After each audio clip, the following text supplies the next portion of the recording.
अस्सलाम वालेकुम। मैं डॉक्टर फ़रखंदा, एसोसिएट प्रोफेसर शोबा उर्दू। मैंने इससे क़ब्ल गज़ल के फ़न पर इज़हार ख़याल किया था और गज़ल की अहम तरीन खसूसियात के बारे में बताया था। गज़ल की सबसे अहम खसूसियात रमज़ व ईमा है। दूसरा, गज़ल ग़नाई शायरी है, इसमें तख़य्युल की परवाज़ है। आज हम गज़ल की अहम तरीन खसूसियत इख्तिसार के बारे में इज़हार ख़याल करेंगे। इख्तिसार माने कम लफ्ज़ों में अपनी बात को बयान करना। गज़ल की अहम तरीन खसूसियत है। इसके साथ इशारियत और रमज़ियत दूसरी खसूसियत है, जिसके बगैर गज़ल गज़ल कहलाने की मुस्तहिक़ नहीं।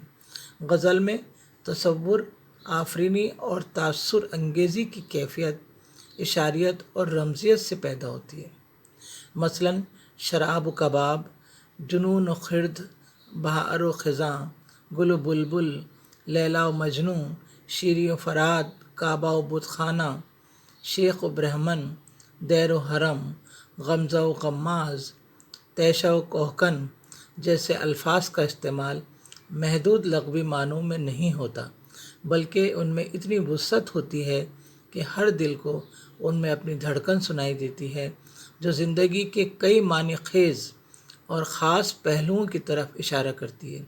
ये अलामात रागों भरे साज़ की तरह शायरी की ज़बान से अदा होती है, जो मानी खेज़ और ख़याल अंगेज़ी से पुर होती है और जिसे हम गज़ल का अलामती इज़हार कहते हैं।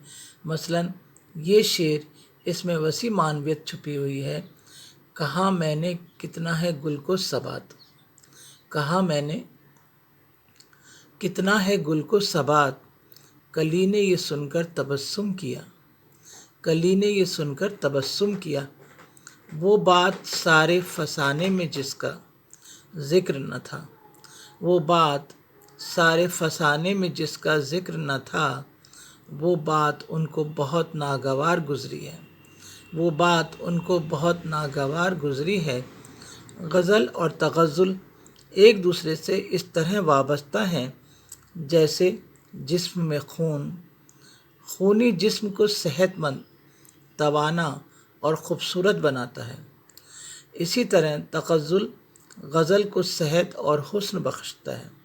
जनाब मंज़र अब्बास नक़वी तग़ज़्ज़ुल की तारीफ़ यूँ करते हैं: तग़ज़्ज़ुल इबारत है शेर की उस आफ़री कैफ़ियत और जमालियाती फ़िज़ा से जिसका ताल्लुक़ बैक वक्त अल्फाज से भी है, असलूब से भी और एहसास से भी।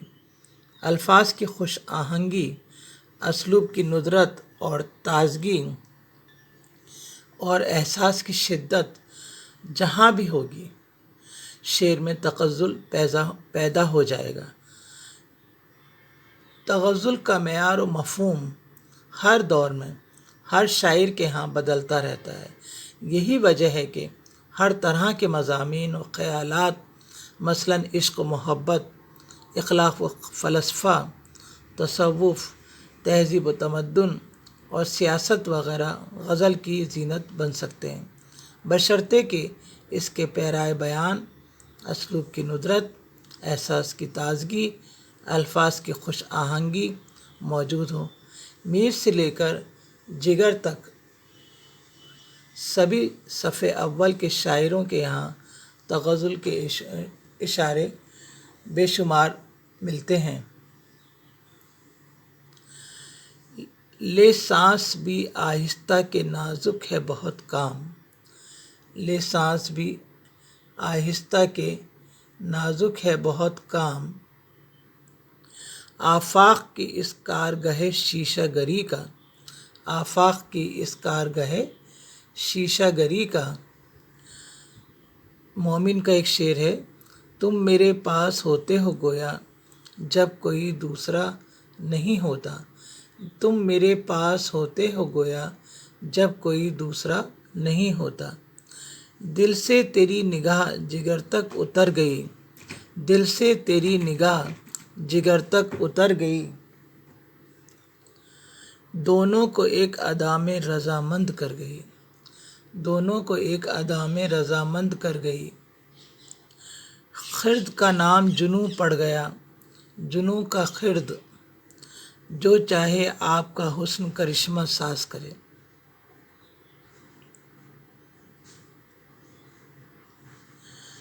جان کر من جملہ آداب میں خانہ مجھے، مدت تو رویا کریں گے جام و پیمانہ مجھے۔ جگر کا شعر ہے یہ۔ تغزل کا سب سے بڑا محرک وہ احساس جمال ہے جو فطرت انسانی کے بنیادی تقاضوں میں شامل ہے۔ بقول ابوالکلام آزاد، حسن آواز میں ہو یا چہرے میں، تاج محل میں ہو یا نشاط باغ میں، حسن ہے، اور حسن اپنا فطری مطالبہ رکھتا ہے۔ ان مظاہر حسن میں حسن نسوانی سب سے زیادہ مرکز توجہ رہا ہے شاعروں کے لیے، چنانچہ محبوب کے حسن کا جہاں جہاں خوبصورت انداز میں تذکرہ ہوا ہے وہاں کیف و مستی پیدا ہو گئی ہے۔ یہی فضا شاعر میں تغزل ہے۔ پھول گل شمس و قمر سارے ہی تھے، پھول گل شمس و قمر سارے ہی تھے، پر ہمیں ان میں تمہیں بھائے بہت، پر ہمیں ان میں تم بھائے بہت۔ جب تک نہ دیکھا تھا قد یار کا عالم، جب تک نہ دیکھا تھا قد یار کا عالم، میں معتقد فتنہ محشر نہ ہوا تھا، میں معتقد فتنہ محشر نہ ہوا تھا۔ اس غیرت ناہید کی ہر تان ہے دیپک، اس غیرت ناہید کی ہر تان ہے دیپک، شعلہ سا لپک جائے ہے آواز تو دیکھو، شعلہ سا لپک جائے ہے آواز تو دیکھو۔ غزل کی زبان غزل میں اہم رول ادا کرتی ہے۔ اردو غزل عبارت، اشارت اور ادا کا آرٹ ہے۔ اس کی زبان اردو تہذیب کی زبان ہے۔ اس میں عجم کا حسن طبیعت تو ضرور ہے مگر اس کا مزاج ہندوستانی ہے۔ یعنی یہ شاعری جو ہے غزل ہمارے یہاں ایران سے آئی ہے لیکن اس کا مزاج ہم نے اس کو ہندوستانی بنا دیا۔ اس کی زبان منتخب شعری زبان ہے جس میں انسان اور سماج، انسان اور فطرت کے سارے رشتے مل جاتے ہیں۔ یہ نرم اور شیریں آوازوں، روانی اور سلاست پر زور دیتی ہے۔ یہ شاعری کی پہلی آواز ہے، دوسری خطابیہ اور تیسری ڈرامائی آواز سے کام لیتی ہے۔ خطابیہ بے نمایاں ہونا غزل کی زبان کے منافی ہے، مگر غزل چونکہ منفرد و مختلف اشعار کا مجموعہ ہے، اس میں بلند اور سطحی اشعار ملتے ہیں۔ حالی کے نزدیک غزل حیرت جلووں کا آرٹ ہے۔ شاعری میں تیسری آواز